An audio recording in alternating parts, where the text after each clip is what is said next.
Very quickly to the Republican nomination for president. Yep. You've been on with me many times. Yeah. You know, the two of us are straight up with each other. That's why we get along. I was outraged by your colleague, Scott Ridgell, saying that if Trump's a nominee, he wouldn't back him.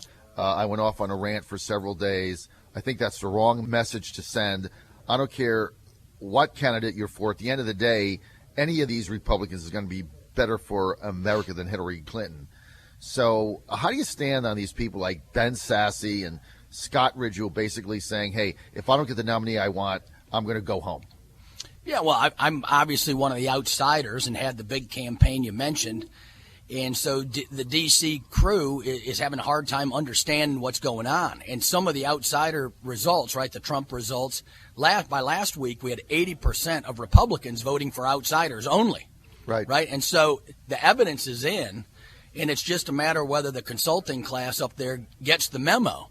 And I think they have the memo, and I'm still seeing, Gang of Eight, immigration bills, the business class, it's only the big business, right, and just a few of them. But they're hugely powerful. Zuckerberg is in the papers again today, pushing on cheap labor to compete against American workers who can't find jobs. I'm with the vets right here, right? Talk about a group of people who should be first in line for our jobs, right? I mean, the vets should be number one. When they come back, skill them up, get them back to good health, give them all the resources they need.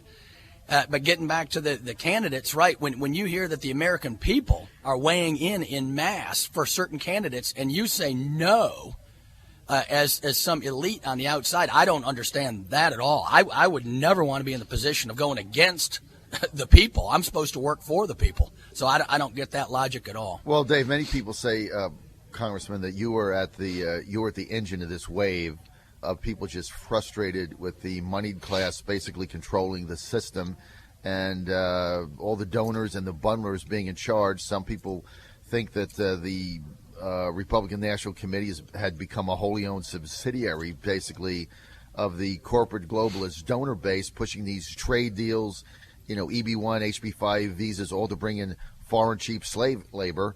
And, now, think what you want about Trump. He's the guy that brought this to the attention of Americans.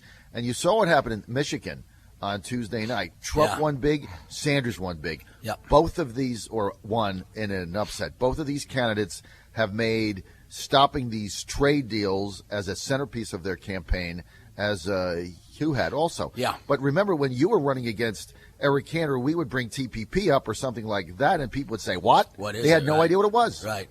No, Trump's done a great job of publicizing these major issues. And I think the one issue that he's hit kind of on the head is the United States since World War II. We've been funding basically the global liberal order, right? Since Bretton Woods, propping up free markets, human rights, foreign aid to poor countries, getting the entire global order to work. Now you got China and some other countries kind of taking the cheap, easy route.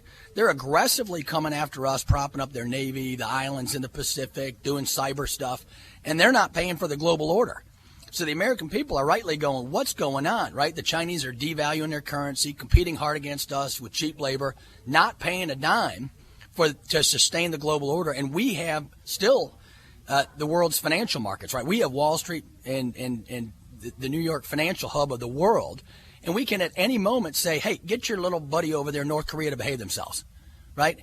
And the fact that they won't behave themselves and we can't ask China to do that for us, and they're nipping at us and shooting off missiles, and Iran is shooting off missiles this week, and we don't have the gravitas anymore to put an end to that nonsense, that's what the American people are just craving. Someone that steps up and calls it like it is and doesn't just treat trade like it's trade for global elites. Right. Trade should be one tool along with your foreign aid, your military budget, access to American universities, intellectual property rights, all of this in order for the U.S. to set up a fair order for the world where our people do well.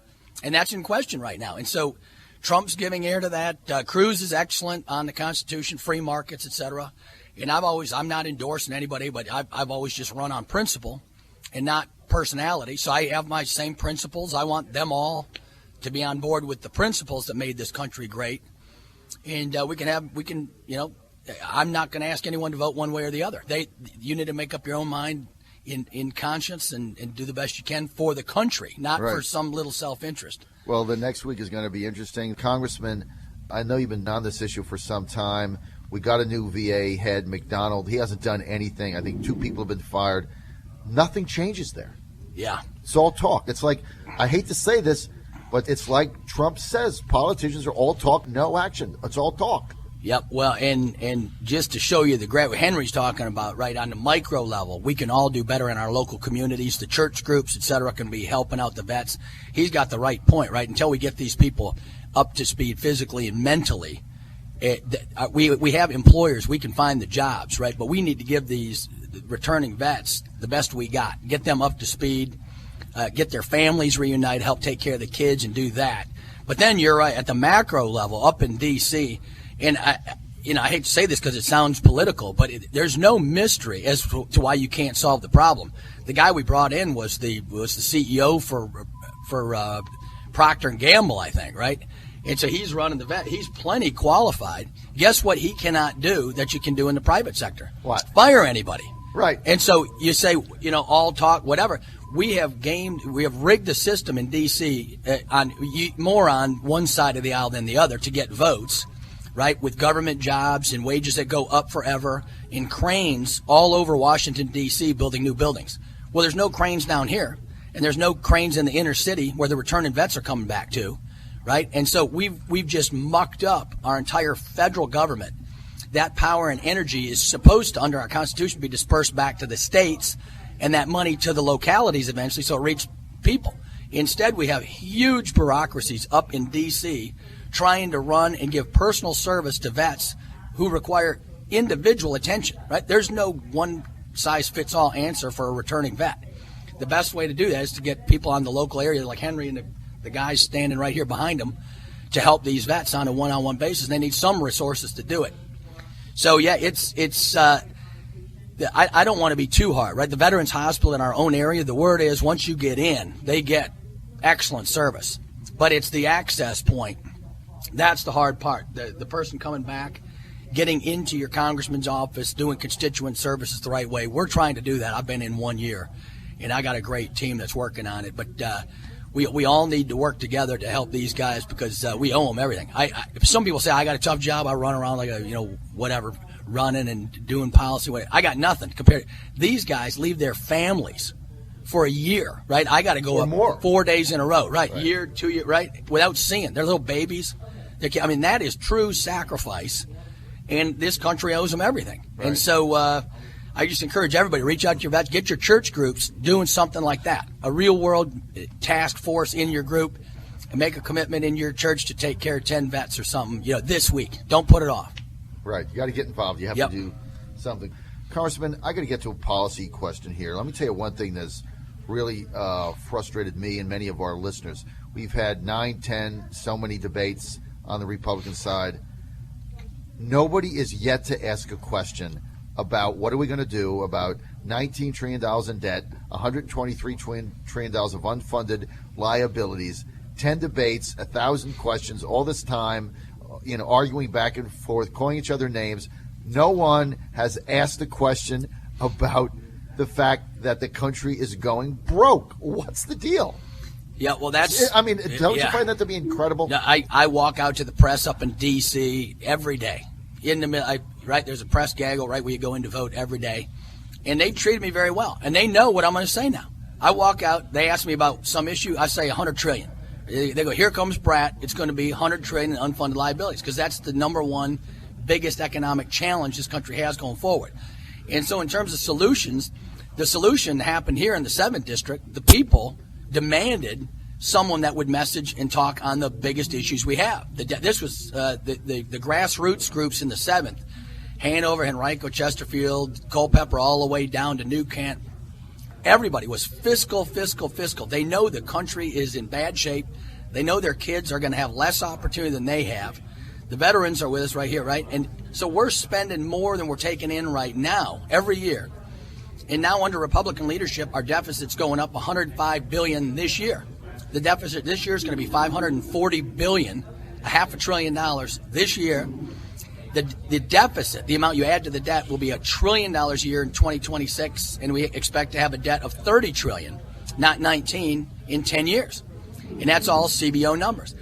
And so you're seeing the surge now at the presidential level for candidates, right? But you're still not seeing the turnover.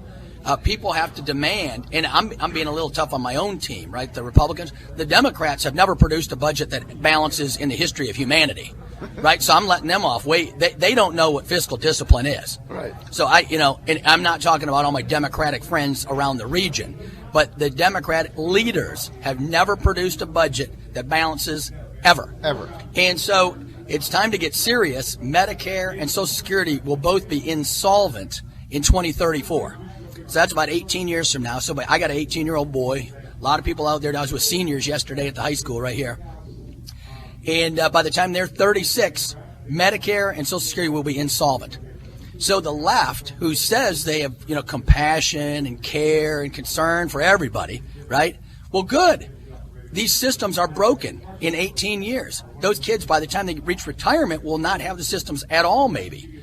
And so where's the compassion to start thinking now and solving the problem? We all know what we have to do, right? I mean, right. The systems were set up when the average death age was 65. Now people live to 83. And healthcare is the most expensive program, period. And the costs are going up astronomically. So we know what we have to do to solve it. And it's just getting both sides together in a room and carving out a deal for the sake of the kids. The kids are the only group that don't have a lobbyist in D.C. That's right. Every other group has hundreds and hundreds of lobbyists. They go carve out $1 billion here, $1 billion there. The kids got nothing. They got nothing. They got debt and systems that aren't going to be there for them because we're overspending right now. It's unbelievable. We certainly have to do something. So let's handicap this presidential race, and then I want to get to Obama's executive orders. Trump way ahead now in Florida. NBC, CBS, Fox got him up by 19-20. He's going to win the Panhandle with huge margins. He's going to win the state. That's going to be the end, I believe, of the Rubio campaign. A lot of people thinking we're going to go to the convention somehow, some way, the establishment or the people that you're involved with in Washington, the donor class, whatever, are going to try to strip Trump of the nomination in Cleveland if he comes up maybe 100 delegates short, change the rules on the floor, handicap this thing going forward. What happens after Florida? Yeah, I know. I mean, one of the main reasons I ran was the Henrico machine around here, right? And I wasn't happy with that thing. And so the machine politics, I think, is gasping, right? They're in their last days, just even nationally. And so there's some speculation of, this huge backroom deal to take out, Trump or Cruz or whoever the leader is at that point. And I don't see that happening personally. I mean, it's one thing to talk about it and even plan for it, but if you look at the repercussions of what would happen, right? This isn't some little local, right, mafia scene, right? This is the nation, the United States. The rule of law and democracy stands in the balance here, right? You're going to throw a presidential election and overwhelm the will of the people. That's the first principle, right? Of the people, for the people, by the people. I mean, if you overthrow that principle at a convention, the country's gone. And so no one, people may get desperate and say, I want my own insider crony in D.C. But you're going to blow up the whole system if you start doing that scale of a backroom deal. So I'm highly skeptical of any organized effort that's going to throw over. Now, there can be at the margin, right? Say Trump or Cruz are both, close. Then, people could start maybe tilting one way or the other with the insider, crony class and mucking up the convention.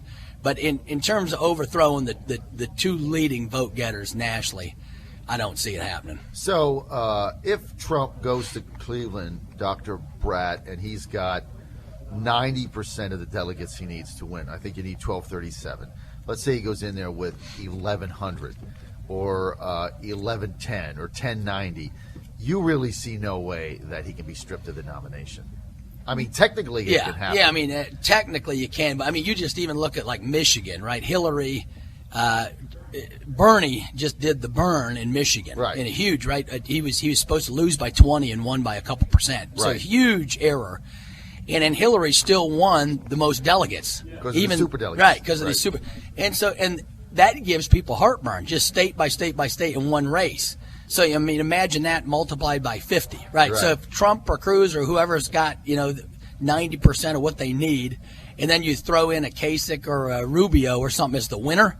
I mean, that's just.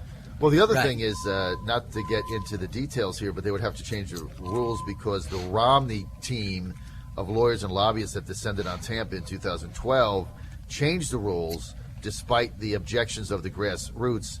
And one of the changes they made for 2012 and 16 is that in order for your name to even be put in nomination, to even receive one delegate vote, you had to win 8 states or 8 territories combined, or win a majority of the delegates in 8 states or 8 territories combined.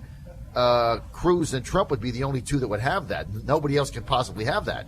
Right. So they would have to then change the rules to then get. To me, it's just a far-fetched scheme. Right. And I'll just end on this. The major point we need to keep in mind is what has produced this tsunami in the first place, right? And so what we're missing here is the people gave us the House, they gave us the Senate, and we still have not turned the battleship around at all. Every economic number is going in the wrong direction. The debt, the unfunded liabilities, the growth rate, right? We're on a sugar high right now, right? The Fed's got, we printed $4 trillion on the balance sheets there.